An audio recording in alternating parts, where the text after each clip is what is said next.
Hello నేనే మాట్లాడతాండ. అరే తీ కోకా కోలా ఆంటీ కాదు, కోకాపేట ఆంటీని మాట్లాడుతున్నా. గది సాయంత్రం మా ఇంట్లో లాంచి ఉన్నది. లాంచ్ కాదు లంచ్. గదే కదా నేను చెప్తున్నది. ఇగో నువ్వు మాత్రం ఫర్గెట్ అవ్వకుండా రిమెంబర్ పెట్టుకుని విజిటింగ్ చేయాలి. హలో హలో హలో, నా వాయిస్ కటింగ్ కటింగ్ కటింగ్ వినొస్తుందా? ఇగో నా బ్యాటరీల పుల్లలు 2 ఉన్నాయి. నేను ఇక మస్తు మందిని ఇన్సల్ట్ చేయాలి. ఇన్సల్ట్ కాదు ఇన్వైట్. గదే కదా నేను చెప్తున్నది. ఇగో నేను నీతో మళ్ళీ టాకుతా, ఫోన్ పెట్టు నువ్వు. ఇగో రామా, ఈ కొంపనే నేను కొందామని చూసింది, చెత్తగున్నదా ఇడిచిపెట్టినా. నీకోకేలా తమ్మి, మేమంటే రిచ్చి కదా మా కానది. ఇంతకీ నేనెవరని చూస్తున్నారా? ఈ కాలనీలో అందరు నన్ను కోకాపేట ఆంటీ అంటారు. కోకాపేట మీ ఇంటి పేరు ఆంటీ? అరతి గదేమింటి పేరు.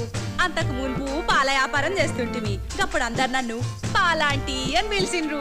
కోకాపేటలో 1 ఎకరం భూ అమ్మితే 7